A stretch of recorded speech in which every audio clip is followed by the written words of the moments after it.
जी अस्सलाम वालेकुम। The other side by Haris Tariq में हम एक दूसरे एपिसोड में आज आपकी खिदमत में हाजिर हुए हैं।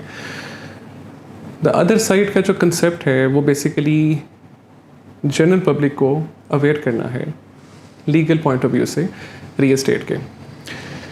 एपिसोड 1 के अंदर हमने वो तमाम चीज़ें डिस्क्राइब करने की कोशिश की हैं जो एक कंज्यूमर को, एक इन्वेस्टर को, एक कस्टमर को हमेशा क्वेश्चन करनी चाहिए हाउसिंग सोसाइटी से, डेवलपर से और बिल्डर से regarding their any housing scheme और any vertical high rise project. पिछले एपिसोड में हमने ये भी कवर किया कि सीडीए के न्यू बाई लॉज जो हैं आईसीटी बिल्डिंग कंट्रोल रेगुलेशंस 2020 वो क्या हैं, उसमें वर्टिकल हाउसिंग जो प्रोजेक्ट्स हैं उसकी कैपेसिटी क्या है, उसके बाई लॉज क्या हैं, वो किन किन जोन्स के अंदर सीडीए ने जिनका इतलाक कर दिया गया है और उन चीज़ों में क्या क्या चीज़ें ज़रूरी हैं वो भी हमने सारी डिस्क्राइब की। आज के एपिसोड में हम पिछले एपिसोड को ही थोड़ा सा साथ लेके चलेंगे और लीगल पॉइंट ऑफ व्यू और रियल एस्टेट को मज़ीद हम एक्सप्लोर करेंगे। अच्छा नाज़रीन, चूँकि मैं पहले भी आपको बता चुका हूँ कि अपनी ज़िंदगी का नस्ब व लाइन बना लें और ये सोचें और बिलीव करें इस चीज़ के ऊपर कि रियल एस्टेट का कोई वजूद नहीं है जब तक वो उस इलाके, शहर, जगह की responsible and competent state authority से मुकम्मल तौर पर अप्रूव्ड, सर्टिफाइड और एनओसी याफ्ता ना हो। इस चीज़ को बस आपने बॉटम लाइन के तौर पर जहन में रखना है और इसके बाद आपने चीज़ों को कुरेदना है और इन्वेस्टमेंट की तरफ बढ़ना है। अब इस्लामाबाद की अगर हम बात करें, चूँकि हम इस्लामाबाद में मौजूद हैं इस वक्त, तो इस्लामाबाद में जब भी वो लोग रियल एस्टेट में जो इंटरेस्ट ले रहे हैं, लीगल पॉइंट ऑफ व्यू से मैं उनको एक रिसोर्स बताना चाह रहा हूँ जो कि हम सबको पता है कि वो रिसोर्स अवेलेबल है मार्केट में, लेकिन हम उसको उस निगाह से नहीं देखते। सीडीए कैपिटल डेवलपमेंट अथॉरिटी वो स्टेट का इदारा है जो तमाम प्रोजेक्ट्स को रेगुलेट करता है और तमाम चीज़ों की प्लानिंग और उसकी एडमिनिस्ट्रेशन और जनरल पब्लिक के हकूक़ के तहफ़्फ़ुज़ के लिए काम करता है। अब इस सीडीए अदारे की एक वेबसाइट है लाइक cda.gov.pk। आप में से जो भी लोग रियल एस्टेट में इस्लामाबाद में इंटरेस्टेड हैं, आप सबको इस वेबसाइट को रेगुलरली चेक करना चाहिए। ये वेबसाइट के एक सेक्शन में पब्लिक नोटिस का एक पूरा एक कॉलम है, एक पूरा एक सीरीज़ है जहाँ पर सीडीए मुतअद्दिद बार डिफरेंट नोटिफिकेशंस, वार्निंग्स और डिफरेंट ऐलानात को शेयर करता रहता है जनरल पब्लिक के नोटिस के लिए। वो नोटिस क्या होते हैं? सीडीए अक्सर शेयर करता है कि ये फ़लाँ हाउसिंग सोसाइटी, ये प्रोजेक्ट, वो प्रोजेक्ट सीडीए से अप्रूव नहीं है, इसलिए आवाम जो है, जनरल पब्लिक किसी भी इन्वेस्टमेंट से इज्तनाब करे। फिर कुछ नोटिफिकेशंस ऐसे होते हैं कि फ़लाँ सोसाइटीज़, प्रोजेक्ट्स इस्लामाबाद की टेरिटरी की हदूद में आते ही नहीं, लेकिन वो प्रोजेक्ट्स, वो हाउसिंग सोसाइटीज़ क्लेम करती रहती हैं कि वो इस्लामाबाद में हैं ताकि जनरल पब्लिक को डिसीव किया जा सके। सो उसके बारे में भी सीडीए अपने नोटिफिकेशंस में जनरल पब्लिक को आगाह करता रहता है। इसी तरीके से बाकी चीज़ें हैं लाइक जो वायलेशंस होती हैं हाउसिंग सोसाइटीज़ में, बाई लॉस अप्रूवल्स हो गई लेकिन कुछ वायलेशंस हो गई, सीडीए उसके बारे में भी नोटिफिकेशंस जारी करता रहता है अपनी वेबसाइट के ऊपर ताकि जनरल पब्लिक आगाह रहे। लेकिन हमें यहाँ पे एक चीज़ बोलनी नहीं चाहिए कि सीडीए एक सरकारी अदारे की भी कैपेसिटी है। हो सकता है मार्केट में बेशुमार वायलेशंस हो रही हों by different and many products, लेकिन सीडीए की शायद इतनी फ़ौरन से एक दिन के अंदर या कुछ टाइम के अंदर हर एक को नोटिस जारी ना करें। हो सकता है वो कुछ लोगों को नॉमिनेट करके जिनकी वायलेशन ज़्यादा हों उनको मेंशन कर देंगे वेबसाइट के ऊपर ताकि बाकी लोगों के लिए भी एग्जांपल्स हो सकें।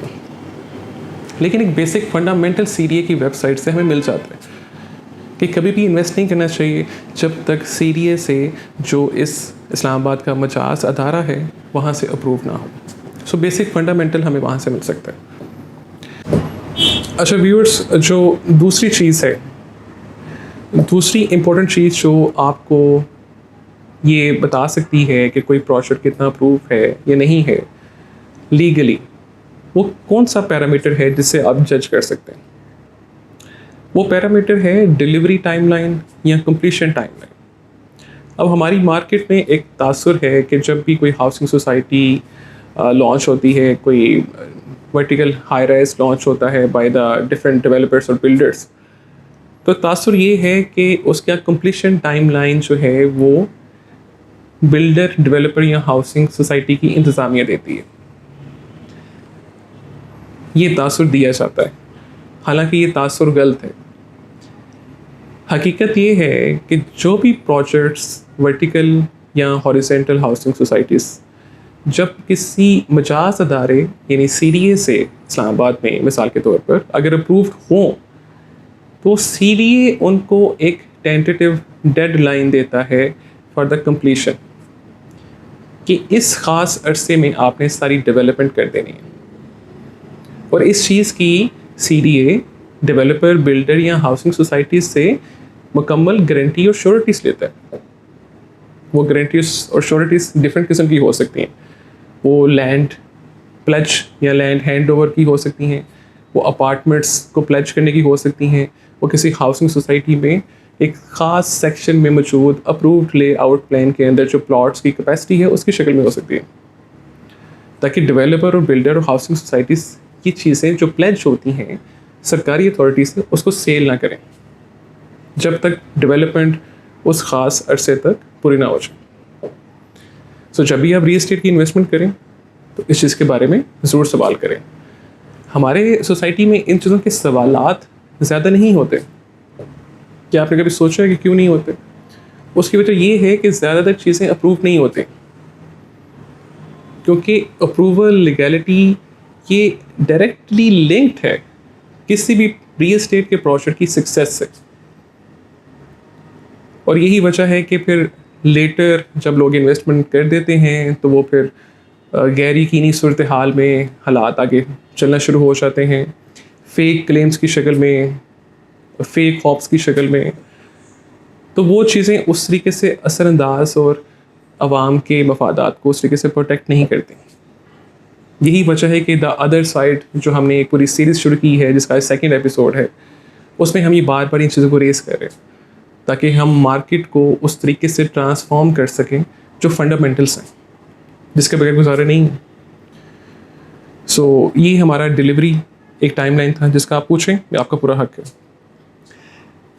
तीसरा point legal point of view से हम कवर करना चाहेंगे अपने इस पूरी सीरीज़ के अंदर जो हमारा 2nd एपिसोड है, वो भी बहुत एक इंटरेस्टिंग पॉइंट है जो कि डायरेक्टली लिंक्ड है हमारी रियल एस्टेट इन्वेस्टमेंट और लीगल कंसर्न्स जिसको हम इस वक्त रेस कर रहे हैं। जो कि हम इस्लामाबाद की बात कर रहे हैं तो इस्लामाबाद में बेशुमार प्राइवेट हाउसिंग सोसाइटीज़ मौजूद हैं, और अगर हम वर्टिकल हाउसिंग की वर्टिकल हाई राइसेस की जो प्रोजेक्ट्स की कैपेसिटी और प्रेफरेंस देखें या कंसिडरेशन देखें तो वो इन प्राइवेट हाउसिंग सोसाइटीज़ में बहुत ज़्यादा है।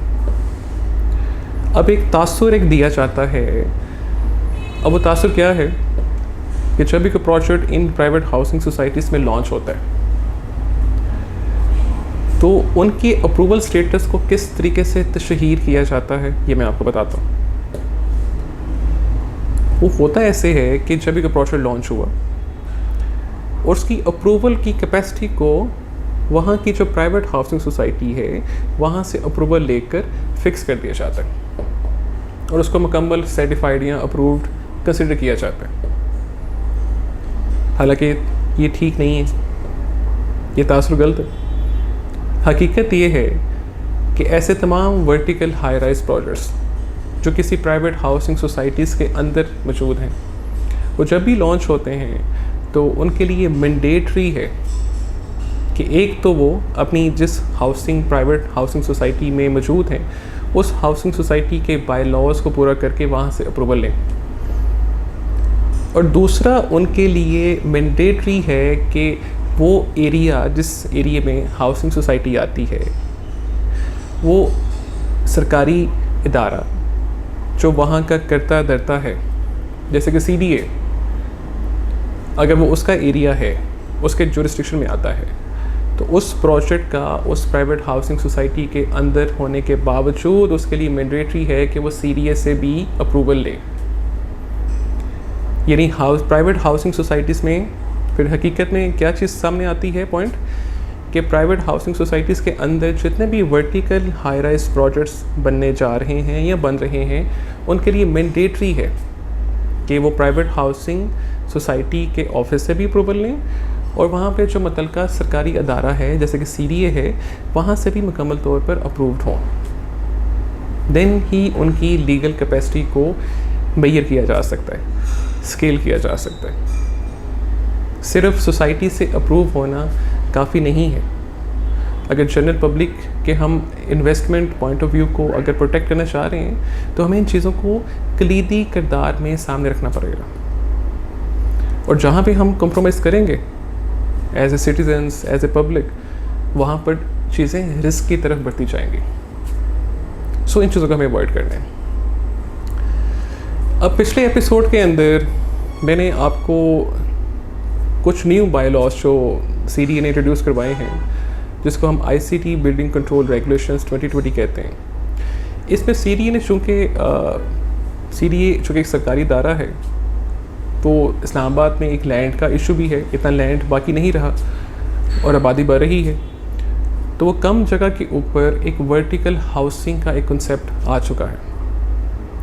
और ये जो बायलॉज जिसका मैंने अभी जिक्र किया है, इन बायलॉज के अंदर Zone 2, Zone 4, Zone 5 के अंदर कुछ जगहों को डेडिकेट कर दिया गया है कि यहाँ पर वर्टिकल हाउसिंग के प्रोजेक्ट्स को लॉन्च किया जाएगा एज़ पर द बायलॉज जो ICT बिल्डिंग कंट्रोल रेगुलेशंस में मेंशन्ड है।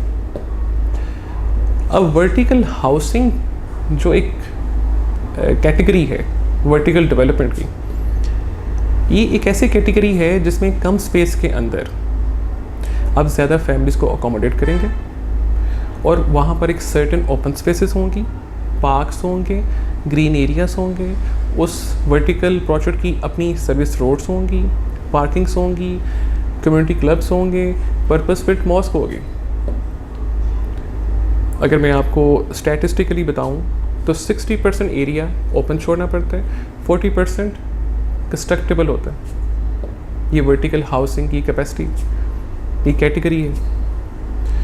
अब वर्टिकल हाउसिंग के बायलॉज के अंदर एक चीज़ CDA ने लाजमी करार दे दी है। ये मैं चीज़ आपको इसलिए बताना चाह रहा हूँ क्योंकि ये चीज़ अब आगे आ रही है। बिल्डर्स और डेवलपर्स वर्टिकल हाउसिंग की तरफ बढ़ेंगे। कुछ लोग बढ़ भी चुके हैं, लेकिन कुछ मज़ीद आगे डेवलपमेंट्स होंगी। अब इस वर्टिकल हाउसिंग की कैटेगरी के अंदर वर्टिकल हाउसिंग की लीगल कैपेसिटी को चेक करने का एक पॉइंट, बेशुमार पॉइंट्स हैं, लेकिन एक पॉइंट क्या आप पूछ सकते हैं। आप किसी भी डेवलपर से पूछें कि क्या आपने ग्रेवयार्ड की ज़मीन दी है, और अगर दी है तो उसको CDA के नाम पर ट्रांसफ़र किया। क्योंकि CDA के न्यू बायलॉज में इस तरह के जो वर्टिकल हाउसिंग प्रोजेक्ट्स होंगे उनमें ग्रेवयार्ड का सेपरेट देना, सेपरेट 10 किलोमीटर के रेडियस में एक ख़ास सर्टेन एक एरिया लैंड ख़रीद कर, डेवलपर ख़रीद कर उसको CDA के नाम पर मुंतकिल करेगा। सो ये एक मैंडेटरी एक पॉइंट है, मैंडेटरी पॉइंट जो लीगल पॉइंट ऑफ व्यू से कनेक्ट करता है, और उसके बगैर NOC नहीं मिलता आजकल CDA से। सो ये एक वन ऑफ द पॉइंट है जिससे आप किसी भी प्रोजेक्ट की लीगल कैपेसिटी को मेजर कर सकते हैं। इस वक्त जितने भी पॉइंट्स डिस्क्राइब हो रहे हैं एपिसोड 1 में या एपिसोड 2 में, वो सिर्फ और सिर्फ आपको एक निशानदेही करवाने के लिए कि कौन कौन से टूल्स और एसेसरीज़ को आप इस्तेमाल कर सकते हैं अपनी रियल एस्टेट इन्वेस्टमेंट को सेफ और सिक्योर करने के लिए। क्योंकि पहले सेफ एंड सिक्योर होगी, उसके बाद वो रिटर्न्स क्रिएट करेगी। फेक रिटर्न्स कोई भी क्लेम कर सकता है, लेकिन रियल एस्टेट का सिक्योर होना सबसे ज़्यादा ज़रूरी है, क्योंकि रियल एस्टेट का कोई वजूद ही नहीं है जब तक वो सर्टिफाइड ना हो सरकारी इदारे से। सो नाज़रीन, आपका बहुत बहुत शुक्रिया द अदर साइड के इस एपिसोड को देखने का। मज़ीद चीज़ें जो हैं हम अपने नेक्स्ट एपिसोड में देखेंगे और उसमें हम मज़ीद अपनी रहनुमाई में इज़ाफ़ा करेंगे ताकि कलेक्टिवली हम एक अच्छा रियल एस्टेट डिसीजन ले सकें। बहुत शुक्रिया आपका।